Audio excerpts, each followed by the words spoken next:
आज की इस वीडियो में हम मॉड्यूल नंबर 142 से शुरू करेंगे। 141 आई थिंक लास्ट वीडियो में कवर हो गया था। तो ये टॉपिक तीसरे चैप्टर का 6th टॉपिक है, रेक्टेंगल्स इन आर एन। तो रेक्टेंगल आपको पता है, रेक्टेंगल हमारे पास कैसी एक टाइप होती है, ये हमारे पास एक रेक्टेंगल होती है, ठीक है। तो अब यहाँ पे रेक्टेंगल्स को डिस्कस करने जा रहे हैं। तो यहाँ पे क्या चीज़ है, इनमें से मज़ीद हम रेक्टेंगल्स बनाते जाएंगे, ठीक है। ये हमारे पास एक बड़ी रेक्टेंगल है, इसमें से हमने मज़ीद रेक्टेंगल्स बना दिए हैं। तो ये हमारे पास छोटी रेक्टेंगल, यानी कि इनको आप सब रेक्टेंगल्स कहेंगे। तो इनको यहाँ पे डिस्कस करेंगे कि इनको हमने ऐड कैसे करना है, इनको मल्टीप्लाई कैसे करना है, या एक बड़ी स्पेस जो आर एन हमारे पास है, आर एन ये हमारे पास ये वाली बड़ी स्पेस आ रही है, ठीक है। बड़ी वाली रेक्टेंगल हमारे पास आर एन होगी, और ये छोटी जितनी भी रेक्टेंगल्स हैं ये हमारे पास इससे बनने वाली जितनी भी रेक्टेंगल्स होंगी ना, उनको हम छोटी रेक्टेंगल में डिवाइड करते जाएंगे, और ये चीज़ हम यहाँ पे पढ़ने जा रहे हैं। तो यहाँ पे देखें, S1 cross S2 cross up to SN आप सब सेट हमारे पास क्या चीज़ें, सेट S में से S1 S2 up to SN ये हमारे पास सब सेट हैं, ठीक है। और X1 ये वाला X1 X2 up to XN ये हमारे पास आर एन में पॉइंट्स हैं, ठीक है। ये कैसे पॉइंट्स है, S1 में से पॉइंट है, X2 में से पॉइंट है, अप टू SN में से पॉइंट है, ठीक है। तो ये हमारे पास क्या चीज़ होगी, ये हमारे पास कार्टेशियन प्रोडक्ट होगा। ये जो हमारे पास रेक्टेंगल्स बन रही हैं, जो रेक्टेंगल्स अभी मैंने बनाई थी, ये वाली जो हमारे पास रेक्टेंगल्स बन रही हैं, तो ये हमारे पास ये वाला कार्टेशियन प्रोडक्ट होगी। कैसे कार्टेशियन प्रोडक्ट होगी, ये वाला आप लेट ले रहे, ये हमारे पास A1 है, ये हमारे पास A2 है, ठीक है। इस तरह यहाँ पे ये आ गया B1 और B2, ठीक है ना। तो ये वाला लाइन B1 है, B2 है, ये वाला लाइन B1 है, ये वाला A1 है, A2 है। तो ये जो लाइंस है ना, इनका जब हम कार्टेशियन प्रोडक्ट लेंगे तो ये हमारे पास ये वाली बन गई, ये वाली बन गई, ये और ये हमारे पास 9 छोटी रेक्टेंगल्स बन गई। तो ये जो हमारे पास रेक्टेंगल्स बन रही है, ये चीज़ बता रहा है कि हमारे पास कार्टेशियन प्रोडक्ट हैं एक्स और वाई के। आगे जी देखें, the Cartesian product of 3 cross interval, अगर हमारे पास 3 क्रॉस इंटरवल है तो उनका कार्टेशियन प्रोडक्ट हमारे पास ये चीज़ आ जाएगी। अगर हमारे पास 2 कार्टेशियन प्रोडक्ट हैं तो उनकी हमारे पास ये वाली आ जाएगी, ये इनके A1 B1 A2 B2, ठीक है। तो अगर 3 है तो यहाँ पे 3 पे चले जाएगा। तो अगर ये n तक है तो ये n तक जाएगा, ठीक है। तो ये चीज़ यहाँ पे हमारे पास इसने एक्सप्लेन की है। तो यहाँ पे देखिए, अगर 2 रेक्टेंगल्स हैं तो ये हमारे पास ये वाली बनेगी, 3 है ये वाली हमारे पास बनेगी। तो जैसे आपने यहाँ पे कंसेप्ट क्लियर करना है, छोटे छोटे थ्योरम्स हैं तो इनकी आपने स्टेटमेंट याद रखनी है। नेक्स्ट यहाँ पे हमारे पास है नार्म।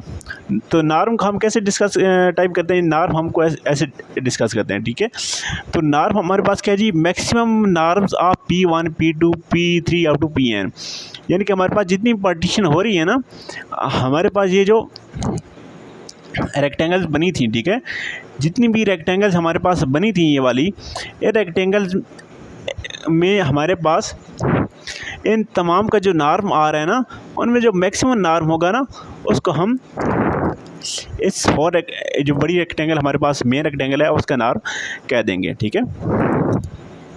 तो इस नार्म को आपने सामने आगे इसको यूज़ करेंगे। If P is equal to P1 cross P2 up to Pn and P dash equal to P1 dash plus cross P2 dash are partition. ये हमारे पास अगर पार्टीशन है ना रेक्टेंगल्स की, तो P डैश को हम क्या कहें, ये हमारे पास रिफाइनमेंट है। देखिए रियल एनालिसिस 1 में हमने पढ़ा था, ये चीज़ हमारे पास रिफाइनमेंट होती है। रिफाइनमेंट क्या होती है, उसकी जो हमारे पास आ रही है ना रेक्टेंगल्स, उसकी मज़ीद छोटी छोटी मज़ीद रेक्टेंगल्स बना देना, तो ये हमारे पास रिफाइनमेंट होता है। आगे नेक्स्ट टॉपिक है हमारे पास रीमान सम। तो रीमान सम्स हमारे पास कैसे आ जाएगा, suppose f is real valued function. f अब हमारे पास रियल वैल्यू फंक्शन है, ये उन रेक्टेंगल्स पे डिफाइंड है, ठीक है, जो रेक्टेंगल्स अब हमने पढ़ी हैं। तो ये हमने R1 से RK तक कोई रेक्टेंगल्स ले ली, हमारे पास बड़ी जो हमारे पास R रेक्टेंगल थी ना, उसकी ये वाली हमारे पास अब पार्टीशंस आ गई हैं, ठीक है। एक्स जे हमारे पास कोई भी आर्बिट्रेरी पॉइंट है 1 से K के दरमियान, ठीक है। तो ये हमारे पास सिग्मा इक्वल आ जाएगा J इक्वल 1 से के तक, क्योंकि हम के तक पार्टीशन ले रहे हैं, ठीक है। तो 1 से लेके के तक आ जाएगा f of x j v R j, ये हमारे पास सिग्मा आ जाएगा इन तमाम का रीमन सम, ठीक है। रीमन सम का आपने ये वाला फार्मूला याद रख लेना है, ये बड़ा इंपॉर्टेंट है, ठीक है। तो आप जस्ट इसको याद रख लेना है, नीचे आगे आने वाली एग्जांपल में इसको यूज़ भी करना है और पेपर के हिसाब से भी ये इंपॉर्टेंट है। आगे हमारे पास है जी Riemann integral in R N, ठीक है। Let F be a real value function defined on rectangle, ठीक है। एफ हमारे पास रियल वैल्यू फंक्शन है उन रेक्टेंगल्स के ऊपर जो अब हमने बनाई थी। तो हम कहेंगे एफ हमारे पास रीमान इंटीग्रेबल है अगर एक नंबर एल आ जाता है, ठीक है। एक नंबर हमारे पास एल आ जाता है, उसकी ये वाली प्रॉपर्टी होगी, ठीक है। For every epsilon greater than 0 there is a delta greater than 0। तो अब रियल एनालिसिस में हम एप्सिलॉन और डेल्टा की शक्ल में ही सारी टर्म्स को बयान करते हैं। तो अब यहाँ पे भी एप्सिलॉन और डेल्टा की शक्ल में कैसे लिखेंगे, हमारे पास ये जो आया था,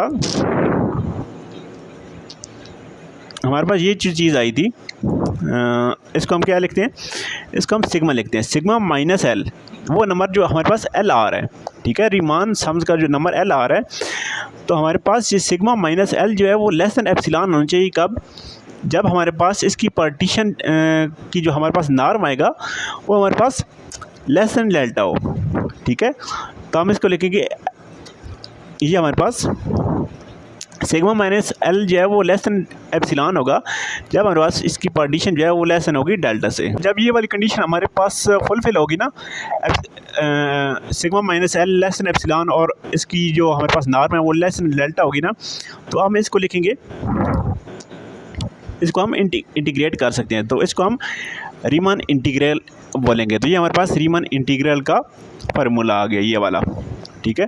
तो ये हमारे पास रीमान इंटीग्रल का फार्मूला आ गया है। नेक्स्ट देखें, हमारे पास रिमार्क्स है, the integral f of x d of x is also written as. तो इसको जब हमारे पास n इक्वल 2 होगा तो हमारे पास ये वाला फार्मूला बनेगा, ठीक है।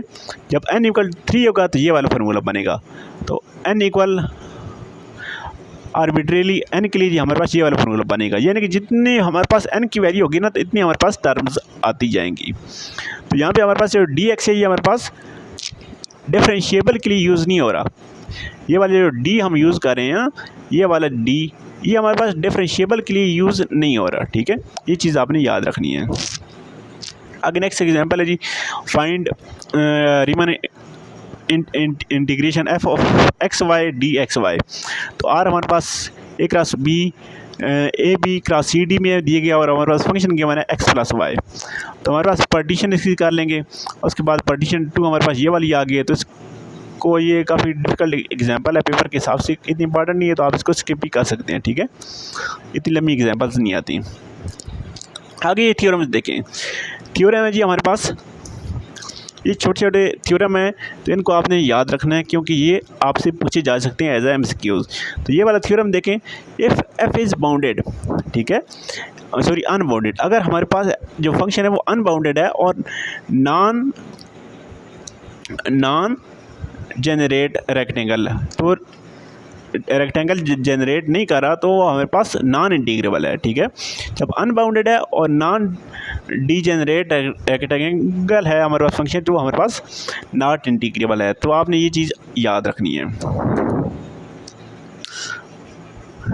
इसके बाद हमारे पास अपर और लोअर इंटीग्रल हैं, तो सेम वही चीज़ें हैं जो हमारे पास रियल एनालिसिस 1 में है। MJ हमारे पास आ जाएगा सुप्रीमम एफ ऑफ एक्स, ये हमारे पास आ जाएगा इसका अपर इंटीग्रल और लोअर इंटीग्रल, हमारे पास ये चीज़ आ जाएगी। तो एक चीज़ यहाँ पे आपने याद रखनी है, अपर इंटीग्रल को हम कैपिटल MJ से शो करते हैं और लोअर इंटीग्रल को हम स्मॉल MJ से शो करते हैं। और अपर इंटीग्रल हमारे पास सुप्रीमम होता है और लोअर इंटीग्रल हमारे पास इन्फिमम होता है। तो जस्ट यही फ़र्क है, बाकी इनमें कोई चीज़ नहीं है, ठीक है। उसके बाद आपने ये चीज़ याद रखनी है, द सम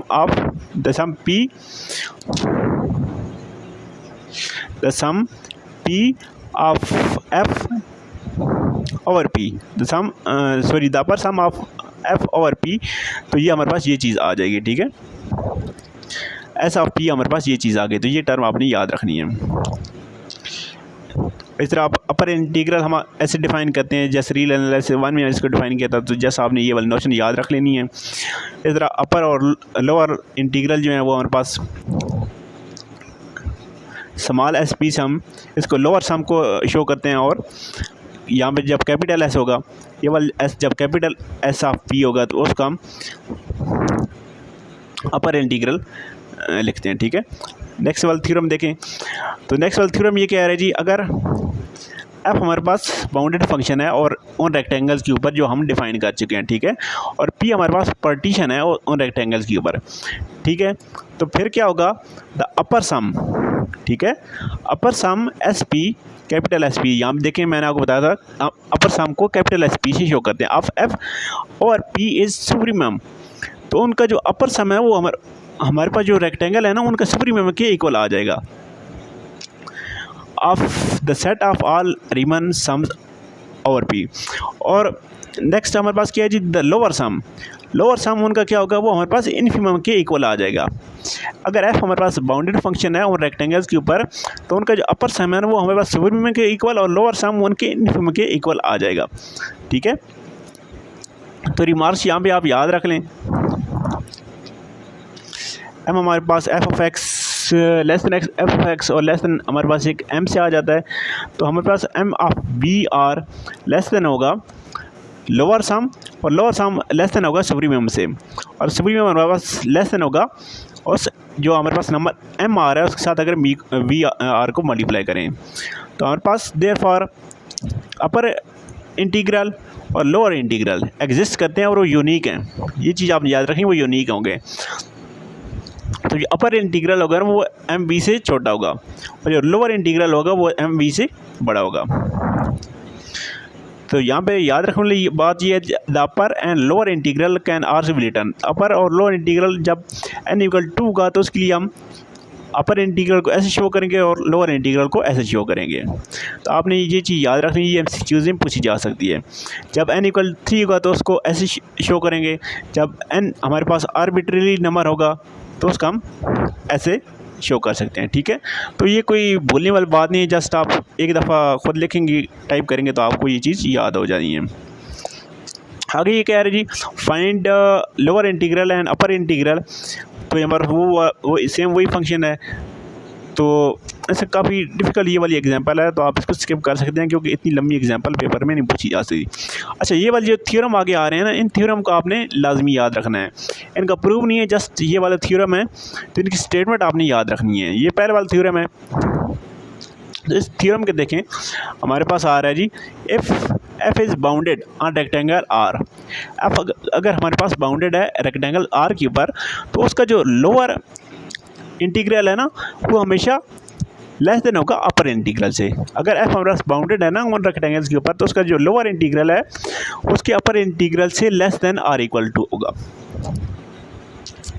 नेक्स्ट थ्योरम है जी हमारे पास, इसकी स्टेटमेंट देखें, ये क्या कह रहे हैं जी, एफ अगर हमारे पास इंटीग्रेबल फंक्शन है और रेक्टेंगल्स के ऊपर, तो उसका जो लोअर इंटीग्रल है ना वो अपर इंटीग्रल के इक्वल आ जाएगा और वो हमारे पास इक्वल आ जाएगा उस होल इंटीग्रल रीमन इंटीग्रल के इक्वल आ जाएगा, अगर वो हमारे पास इंटीग्रेबल फंक्शन है। ठीक है, नेक्स्ट थ्योरम देखें, एफ अगर हमारे पास बाउंडेड फंक्शन है, एफ अगर हमारे पास बाउंडेड फंक्शन है और रेक्टेंगल्स के ऊपर, और epsilon greater than 0 delta greater than 0 की हमारे पास ये वाली डेफिनेशन बन जाएगी अपर इंटीग्रल, ठीक है, लेस देन हमारे पास आएगा सुप्रीमम से, और सुप्रीमम हमारे पास इस नोशन प्लस एप्सिलॉन से लेस देन आएगा। ठीक है, इस तरह लोअर इंटीग्रल हमारे पास ग्रेटर देन आ जाएगा हमारे पास लोअर सम से, और ये हमारे पास ग्रेटर देन आ जाएगा इस चीज़ से। ठीक है, नेक्स्ट थ्योरम है जी हमारे पास, a bounded function F is integrable on rectangles R if and only if, हमारे पास जो बाउंडेड फंक्शन एफ है वो हमारे पास ऑन रेक्टेंगल्स के ऊपर इंटीग्रेबल है इफ़ एंड ओनली इफ की कंडीशन है, जब उसका लोअर इंटीग्रल और अपर इंटीग्रल इक्वल आ जाएंगे। नेक्स्ट थ्योरम जी, if S is bounded on rectangles, अगर एफ हमारे पास बाउंडेड है उन रेक्टेंगल्स के ऊपर और एफ इंटीग्रेबल है R if and only if they for every epsilon greater than 0 and partition P such that, तो उसके अपर सम माइनस लोअर सम हमारे पास लेस देन एप्सिलॉन आने चाहिए। नेक्स्ट थ्योरम देखें, if F is bounded on rectangles R, तो उसका जो lower integral है वो अपर इंटीग्रल के इक्वल आ जाएगा, वो इक्वल आ जाएगी एक नंबर एल के ऊपर, एल के इक्वल आ जाएंगे, ठीक है। देन एफ हमारे पास इंटीग्रेबल होगा, वो अगर एल के इक्वल आ जाता है तो हमारे पास एफ जो है वो इंटीग्रेबल होगा। नेक्स्ट थ्योरम हमारे पास है जी, if F is continuous on rectangle R, F यहाँ पे हमारे पास कंटिन्यूस आर है, R in R N, then F is integrable, अगर वो कंटिन्यूस है तो हमारे पास इंटीग्रेबल होगा, ठीक है। तो ये वाले थ्योरम्स थे। तो यहाँ तक आई होप 149 मॉड्यूल तक हो गए हैं। तो 150 से लेके नेक्स्ट जो रहते हैं उनको नेक्स्ट वीडियो में कवर करेंगे। तो एक नेक्स्ट टॉपिक है, तो ये वीडियो यहाँ पे ख़त्म करते हैं। आई होप आपको ये चीज़ समझ आई होगी। तो आपने ये वाले थ्योरम जो है, छोटे छोटे थ्योरम, इनकी स्टेटमेंट को याद रखना है, इनका प्रूफ नहीं आएगा, जैसे ये थ्योरम पूछे जा सकते हैं एज एमसीक्यूज़, तो आपने इनको लाजमी याद रखना। जब आप खुद टाइप करेंगे ना तो आपको ये चीज़ क्लेरिफाई हो जाएगी और ये चीज़ याद भी हो जाएगी।